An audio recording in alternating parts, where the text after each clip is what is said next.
Hey, what's up? Since you're watching this video, I'm guessing that you're looking for an affordable, value for money electric SUV, and I'm pretty sure you already know about the BYD Atto 3. So the Atto 3 has been unrivaled for about a year now, since cars like the Hyundai Kona Electric and the Kia Niro EV are both more expensive than it. But now we have a new competitor in the market, and it is this, the Chery Omoda E5.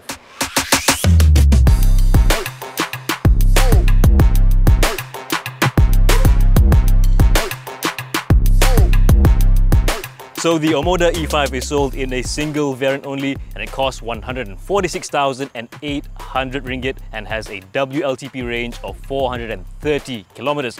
This goes against the BYD Atto 3 extended range, which costs 167,800 ringgit with a WLTP range of 420 kilometers. The Atto 3 also has a standard range variant which costs less than the Omoda E5, but its range is only rated at 345 kilometers, so we'll not be addressing that one. We'll be looking at the Omoda E5 and comparing it slightly with the BYD Atto 3 extended range. Between these two cars, there's a 21,000 ringgit price difference. And I'm pretty sure you're already thinking the Omoda E5 is the immediate no-brainer choice for your first EV. Or is it? So this is based on the petrol Chery Omoda E5, and with that, both cars look very similar. There are some differences, and for the sake of it, I will go over these differences with you. First things first, it's a different front bumper without that fancy grille on the Omoda E5. There's also a charging port at the front right here with this very big charging flap. Next, we have a set of 18-inch aero wheels with plastic aero caps and a set of tyres from Kumho instead of the tyres from GT on the Omoda E5. The best thing, I think, the addition to the Omoda E5 is the privacy glass which you see on the rear window and the rear windscreen, so no need for tints right there. And at the back, instead of the Chery lettering that you find on the Omoda E5, we get a lettering that says Omoda instead. Now, the significant technical improvement to the Omoda E5 is that it gets rear multi-link suspension instead of the torsion beam setup that you see on the Omoda E5.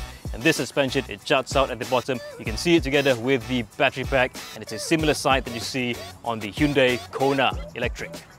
If we're comparing looks in the case of the Omoda E5 versus the Atto 3, my vote is for the Omoda, and that's because it's just a bit more dramatic, there's a bit more flair to it. They're both generic, they're both appliances, but this one just has a bit more presence. Sure, the small tires do look a bit funny, but it's not something that you can't fix with some aftermarket solutions.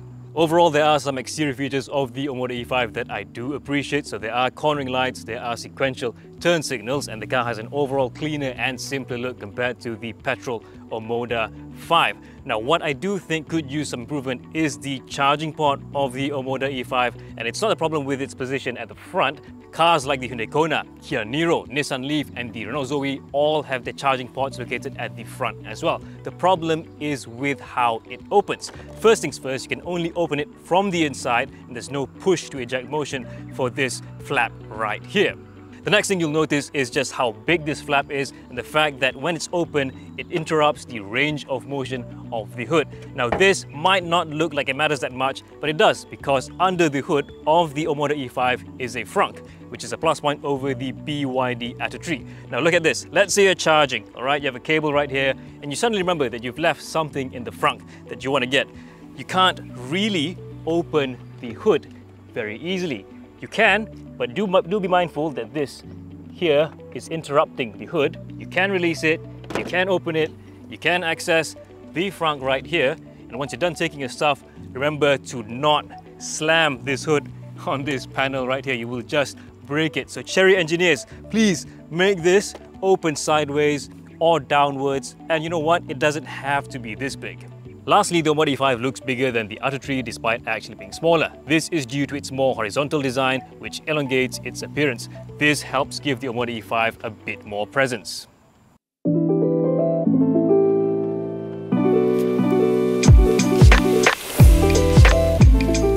As soon as I get inside, the first thing that comes to mind is that this car has taken a lot of inspiration from its rival. I mean, just look at the blue and white color combination and the front seats with the fixed headrest. This is clearly a case of copying your friend's homework but not making it obvious. The color choice is also questionable, and I think that it looks like that hedgehog Pokemon with the flames bursting out of its back. Then there's the fake wood trims, which I think look a bit out of place. It reminds me of that vinyl sticker with the fake wood grain pattern that you put on your old furniture, and that's a shame because I think that the shapes are generally alright. It's just that the finishing is a bit weird. Now, I do like the material choice for the dashboard. There's some pretty good soft touch material at the middle part right here, and some pretty good soft touch on the top part of the dashboard, as well as the doors right here. Steering wheel also feels alright. There's a pretty decent girth to it, and you know what, since my hands are here, let's just do a bit of a horn test. Actually quite premium. Next, let's talk about the cubby space. On the top part of the center console itself, we have 3 compartments. So there's one right here with a bit of a tight lid. There's a wireless phone charger here, which is a bit tight. I think that if you put a foldable touchscreen phone, it won't fit in here. 2 cup holders here, which are nice and tight. 1 storage here with an interesting felt lining, and it's the only part in the cabin with this felt lining. I think it's a place for your key. And then there is a really big armrest storage box with an air convert inside, so it also functions as a chiller box. And as an EV should, this Omoda E5 also has a second stage for the center console. It's a medium-sized storage, and you can put some stuff in there. There's also USB ports on the side. Door bins are medium in size. You could put some big bottles in there. Glove box is also medium. And one perhaps clever thing is that this car has a hook, a storable hook at the front here for the passenger side, which can hold a maximum load of 3 kilograms. I do quite like the seats in the Omoda E5, and they're a bit firmer than the ones that you find in the Atto 3. What I think is a bit weird for both cars is the fact that their front seats get fixed headrests. An advantage for the Omoda E5 is that it gets ventilated seats at the front. A disadvantage for the Omoda E5 is that it doesn't have ISOFIX points for the front passenger seat, and you also can't turn off the front passenger airbag. So unlike the BYD Atto 3, you can't put a child seat at the front seat right here to let your child ride shotgun with you. Now, what's a bit weird in the Omoda E5 is the location of the USB port. So the first time you get in, you might be wondering, where's the USB port for the head unit? It is actually on the center console, but on the passenger side of the car. And I believe that this is just a byproduct of a lazy left-hand drive to right-hand drive conversion. And you can also see this in the placement of the USB port for the dash cam, which is on the driver's side. So there will be a wire obstructing your view right here. Speaking of dash cams, the Omoda E5 doesn't have a built-in dash cam, and just to remind you, the Atto 3 does. Besides the Atto 3, the Omoda E5 also takes inspiration from Mercedes. So if you look at the door card, the door handle, and the speaker right here, it looks like it came from a Mercedes-Benz. The speaker especially looks like something from Burmester, but it's not. It is from Sony, and I think the sound quality is alright. If you generally like the Omoda E5's interior but just can't stomach the blue and white color combination, don't worry, it also comes with a black interior color option, which I think looks so much better.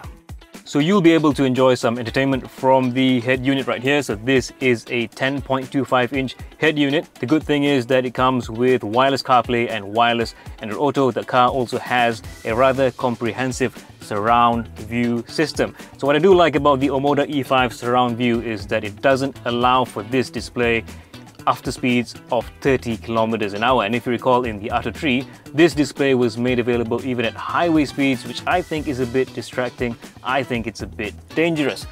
Other than that, there's not much else going on in this screen. Sure, there's a navigation system, but this being an electric car, there are no special EV functions to search for an EV charger, and there is no range estimator. Searching for POIs is also a bit difficult with this navigation system. Now, what does annoy me a bit is the fact that if you have set an initial destination for a road trip, let's say to Penang, and let's say you've stopped by Ipoh for a toilet break, you come back into your car after 5 minutes, and you know what? The navigation system has just forgotten your initial destination, so you have to key it again. One feature that is maybe a bit fun in the navigation system is your ability to change the appearance of your car, but even this is not really representative of what your car actually looks like. Speaking of this inconsistency with the navigation system, even Android Auto connection is a bit inconsistent, so sometimes it can automatically connect your car with the wireless Android Auto, sometimes it just doesn't. Right next to the head unit is another 10.25-inch screen. This is the instrument cluster, and I think that the UI looks like something from Proton. My favorite thing about it is that you can expand the navigation view on this to a full screen view so that the head unit can be used for something else like watching a movie. Yes, you can show videos and pictures on the head unit via a USB port, a USB flash drive, and what I do think is a bit weird is that while the AVM or the surround view monitor was limited to 30 kilometers an hour, you can actually set this screen to allow for video display even at highway speeds. I think it's just a bit dangerous, especially for the driver. But hey, at least your front passenger and the back passengers will be entertained. But let's be real, the only person that could enjoy a movie from the second row is the one sitting in the middle seat, because you know what, the front seats are a bit huge, they block a lot of light, so this makes the second row feel a bit claustrophobic, and the sunroof that is only for the front row doesn't really help. So you'll be sitting mainly on the left or right hand side, and you know what, from here you can't really see that screen. These seats are big. Bench is not very supportive for your thighs. Headroom is a bit tight. Legroom is all right, but I guess one thing that makes this bad compared to the Atto 3 would be the aircon vent, which only has one vent for the second row passengers. Atto 3 has two, so in the Omoda E5 you'll have to decide who gets the air conditioning, so left, right, or even center. Other than that, you know what, this is a pretty conventional EV second row. There's no hump in the middle, or at least a very, very small one, and you know what, it is fairly comfortable. You get almost 400 liters of cargo space in the Omoda 5 with the tonneau cover put inside, and this is a bit smaller than the boot space of the BYD Atto 3. I've done an airport run with this car, and with two suitcases inside, it is pretty much filled to the brim. Anything more than that, you'd have to remove the tonneau cover. This being an SUV, the second row seats do fold down with a 60/40 split. It's not a completely flat floor, but it is all right. There's also a 12-volt socket in here. Underneath the boot floor, there's a tire repair kit. And if you decide to remove this foam space organizer underneath the boot floor, you'll realize that there is actually a mount for a spare wheel. So should you desire, you could actually squeeze in a space saver spare wheel underneath the boot floor. Lastly, you know what? The tailgate is powered and the sensitivity is all right.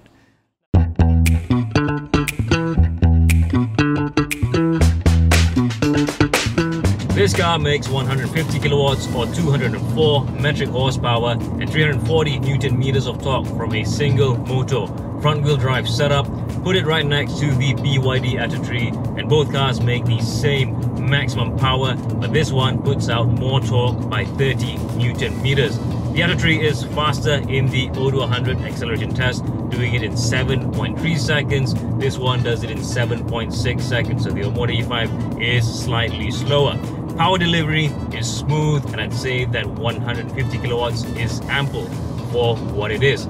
That said though, I think the regen braking could use some improvement in the Omoda E5. So there's 3 levels of regen strength, but I've been using it at its lowest setting because there's a bit of a delay with the regen braking, and it really only kicks in with complete liftoff of the accelerator pedal. So I've tried other EVs where if you put your foot down at 50% throttle and then you go to 30%, the regen braking would have kicked in. This one only does it after complete liftoff, and even with that there's a bit of a delay, so I think that could use improvement. Putting it into the highest strength makes it difficult to modulate, so for the most of it I've been driving it with the lowest regen strength level. The Omoda E5 rides firmer than the Atto 3, so feel a bit more confident driving on the highway with this one, but you'll be feeling a bit more undulations on uneven roads during urban city driving. Personally, I would take this ride quality because there's just less tendency for you to feel nauseous. But still, having driven both the Omoda and the BYD, their front ends feel like they're about to lift off during acceleration, and it's not a great feeling when you're driving a car. It feels like you're about to lose control.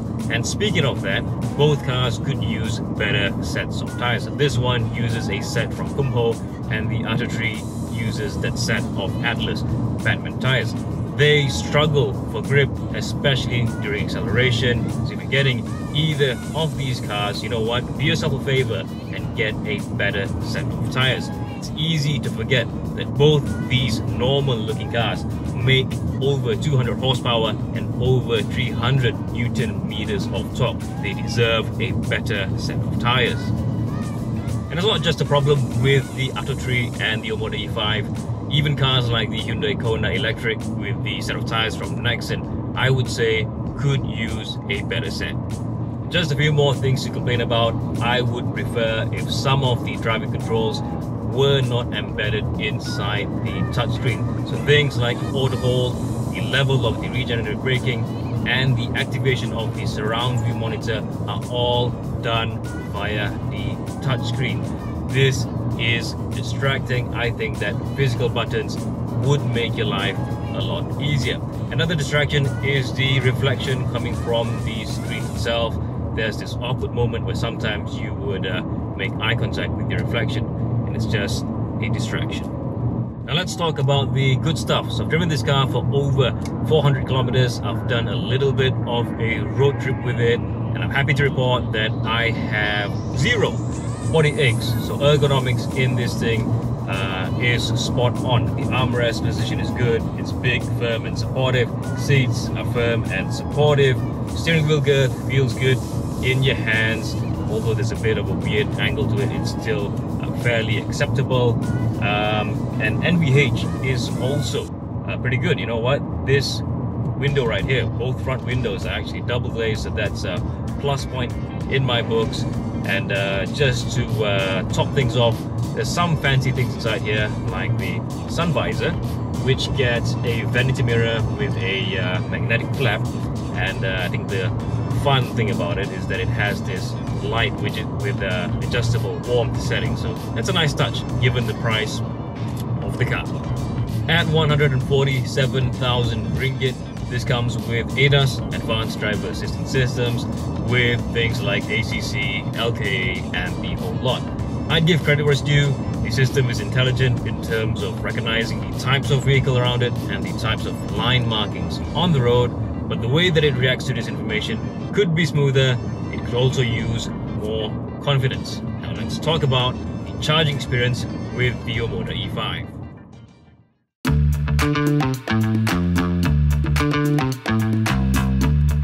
Charging the Omoda E5 is a bit unique since the numbers are just a bit weird. So this does AC charging at a maximum rate of 9.9 kilowatts. So you might be wondering, is it single phase? Is it three phase? The answer is that it is three phase, but at 14 amps. So this has some advantages and some disadvantages. One advantage is that if you plug this into an 11 kilowatt public charger, three phase, you will be able to pull the full 9.9 kilowatts as opposed to the Atto 3, which will only be able to do 3.7 kilowatts at an 11 kilowatt three-phase public charger. If you plug it into a single-phase power supply, it will only be pulling 5.2 kilowatts at 20 amps. So it will charge slower than the Atto 3 in this case. The Atto 3 in this case will be able to pull the full 7 kilowatts. As for DC charging, this can handle a maximum rate of 80 kilowatts, which doesn't sound like much, but having charged the car myself, I would say that the charging curve is pretty decent. So it can hold about 70 plus kilowatts until 60% state of charge. After 60%, it drops to about 60 plus kilowatts. After 80%, it drops to about 30 plus kilowatts. And after 90%, it drops to about 15 kilowatts. I charged the car from 19% to 100%, and it took me a bit over an hour. Now let's talk about the real-world range of the Chery Omoda E5. So it has a WLTP range of 430 kilometers, which on paper is already a plus point over the Atto 3, which has a WLTP range of 420 kilometers. This has a battery capacity of 61 kilowatt hours, and if I'm not mistaken, it's the exact same battery pack that you find in the BYD Atto 3 extended range. Anyway, I decided to do a little bit of a range test, a little bit of a road trip with this car, and I decided to do it with a carefree attitude, slightly heavy on the throttle and not trying to save energy by, minimizing the air conditioning whatsoever. So what I managed to do was travel 279 kilometers from 100% state of charge to 24% state of charge. And at 24% state of charge, the computer told me that I still had 99 kilometers to go. So if I wanted to, if I didn't have, that time constraint, I should have been able to drive 378 kilometers on a single charge. So given the carefree driving, I think that if you drove a bit more carefully, that 430 kilometer WLTP range is actually quite achievable in real life. And if 430 kilometers isn't enough for you, within the price range of the Omoda E5 is a used Hyundai Kona electric E-Max, which has a WLTP range of 480 kilometers. But I think that for most of us, 430 kilometers is more than enough for a daily driver.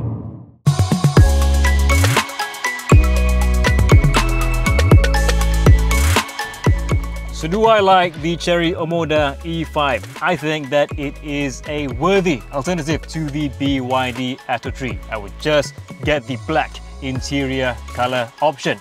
If you enjoyed this video, give it a like, share and subscribe to our YouTube channel. Also remember to turn on notifications. If you didn't, please let us know why. Thank you for watching. We'll see you in the next one.